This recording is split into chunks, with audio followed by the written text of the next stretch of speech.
When a drawing has a sloped surface such as this one, that sloped surface cannot be projected true size and shape in any of the regular standard views. As you look at it in the side view, it's actually what's called foreshortened because it's leaning back. It's not the true height. It's only from here to here. And if we projected it into the top view, the same thing would happen. It would be distorted this way because it's not being projected perpendicular to the surface. And so there's a special kind of projection called an auxiliary view. An auxiliary view is an extra view above and beyond the regular orthographic views. Auxiliary views are used to project inclined surfaces so that you can see their true size and shape. And so that's what we're going to teach you how to do here, is teach you how to project an auxiliary view. Okay, so we have the inclined surface right here.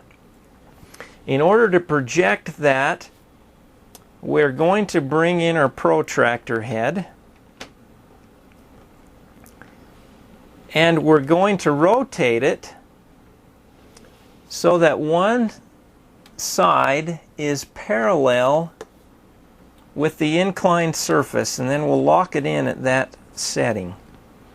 Okay, with that inclined arm parallel, the other arm is perpendicular. And so what we're going to do is we're going to project a line from these corners perpendicular to that surface. So we'll project the bottom, and then we'll project the top here. Okay, those two projectors are projected at a 90-degree angle. That's what perpendicular means. Well, that is the true length of that surface, that distance right there. That's the true length. And that's the distance between these two lines. Okay, now the second step in projecting our auxiliary view, I'm just going to lift this off for a minute and leave it at the same angle. We'll use it again later. The second step is to get the width information, this depth right here, from the side view, the view that's opposite the slope. Okay? And so it's these distances right here that we want to step off, and that will be projected parallel with the existing surface.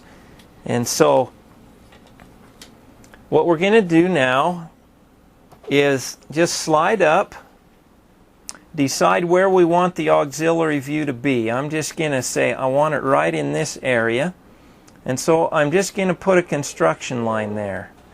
That will become the left edge of our auxiliary view. Okay?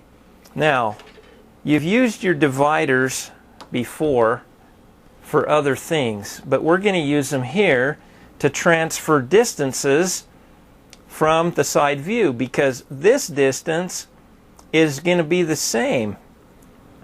It hasn't changed. Only this distance was distorted when we projected it, but the front to back depth dimension of the object is still the same. So what we do is we take our dividers and we set them to the measurement of the first space. And then we come up to our auxiliary view, and we step that off along the top here, and we'll just put a dot there. Okay, now we come down and pick up from that same edge the distance over to our next line. And we'll take that and Step that off up here as well. And finally, we take the total depth, this distance right here. Okay, we take that up to this view and we transfer that distance.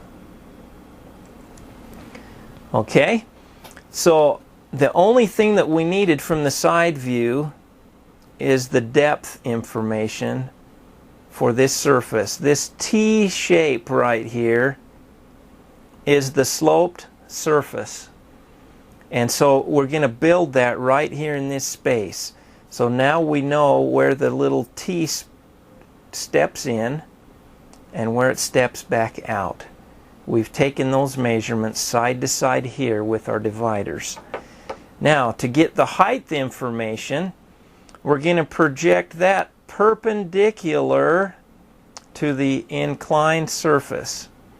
So just like we projected the top and bottom, now we're going to come to this line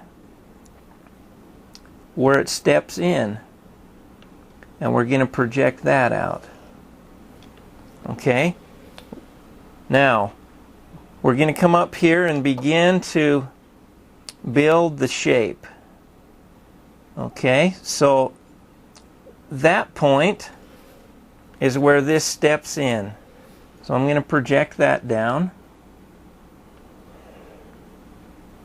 Go to the next one. Project that down. And finally go to that last point and project that down. Okay, I've got all of the lines that I need. I'll just slide this out of the way for a minute. Now we just need to go up and erase the things we don't need. We need to build a shape that looks like a T. So we won't have this line because there's nothing between here and there.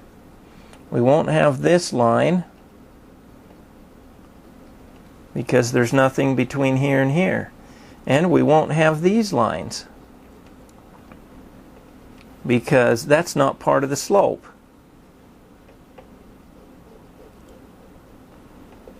Okay? So we'll just kind of start cleaning things up here, taking out what we don't need. And there's no line right here between there and there, so we'll take that middle one out.